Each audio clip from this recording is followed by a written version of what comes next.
যি সময়ত সমগ্ৰ অসমত ভোগালীৰ উল্লাসত মাছে মঙহে এসাঁজ খোৱাৰ বাবে যা যোগাৰ চলাইছে, সেই সময়তে অসমীয়াৰ বাবে এই ভাল দিনটোতে আহিলে বেয়া খবৰ। জাতি মাটিৰ বাবে গান গোৱা এজন কণ্ঠশিল্পী আৰু আমাৰ মাজত নাই। ৰাজীৱ শদিয়া আৰু আমাৰ মাজত নাই। তেওঁৰ বিয়োগ হ'ল। সংগীত পৰিৱেশনৰ মাজতে অসুস্থ হৈ কণ্ঠশিল্পীজনৰ মৃত্যু হয়।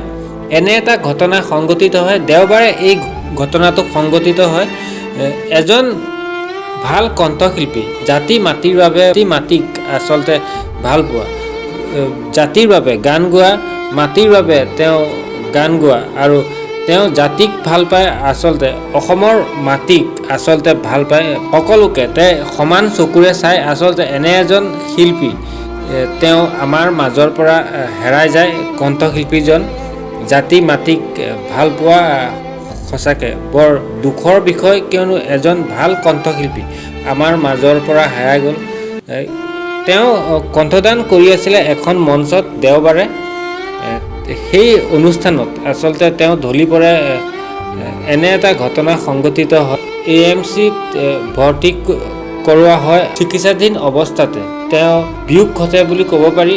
এনে এটা ঘটনা সংঘটিত হয়। বৃহৎ দুখজনক ঘটনা। এজন ভাল শিল্পী আমাৰ মাজৰ পৰা হেৰাই যায়। আজি এনে এজন শিল্পী আৰু দ্বিতীয়জন পাবলৈ অসমৰ অসমীয়াই সক্ষম নহয়। এজন বহুতে ভাল শিল্পী ৰাজীৱ শদিয়া আমাৰ মাজৰ পৰা হেৰাই গ'ল। এনে শিল্পী কেতিয়াও দ্বিতীয়জন নাপায়। কমেণ্টত জনাবলৈ নাপাহৰিব কোনে কোনে ভিডিঅ'টো চাই আছে আৰু ৰাজীৱ শদিয়াক কোনে বৰ্তমান সময়ত মিছ কৰি আছে। তেওঁ গান যি জাতি মাটি ভেটিৰ বাবে গান গাই, তেওঁ সেই গানসমূহ আচলতে মিছ কৰি আছে। নতুন গান তেওঁ গোৱা তেওঁ মুখেৰে আৰু শুনিবলৈ নাপায়, কিয়নো তেওঁ আজি আমাৰ মাজত নাই। তেওঁ স্মৃতিসমূহ আমাৰ মাজত থাকি যাব। এনে এটা ঘটনা সংঘটিত হয়। কণ্ঠদান কৰি থকাৰ সময়তে ৰাজীৱ শদিয়াৰ বিয়োগ হয়। ভিডিঅ'টো চাই লাইক শ্বেয়াৰ কৰিবলৈ নাপাহৰিব। মাঘৰ বিহুৰ দিনটোত মই এইটো আশা কৰা নাছিলোঁ। ৰাজীৱ শদিয়া মোৰ একেবাৰে নিজৰ বন্ধু নিচিনা আছিলে, বন্ধু। আৰু তাৰ কৰ্ম আজি মই ক'বলৈ নোৱাৰো।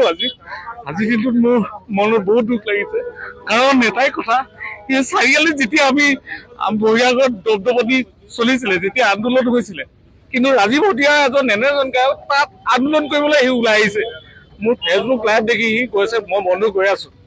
সঁচাকে আহি ইয়াত মানে আন্দোলন কৰিছিলে। অকল গানেও নহয়, কিন্তু কথাও ৰাখিছিলে মানুহ। আৰু এনে এজন ব্যক্তিক আজিৰ দিনটোত কিন্তু বিহুত এনেকুৱা হোৱাৰ কাৰণে, বিহুৰ দিনটোত আমি আচলতে এইটো উপহাৰ পাম বুলি ভবা নাছিল। মই বেছি আৰু ক'ব নোৱাৰো।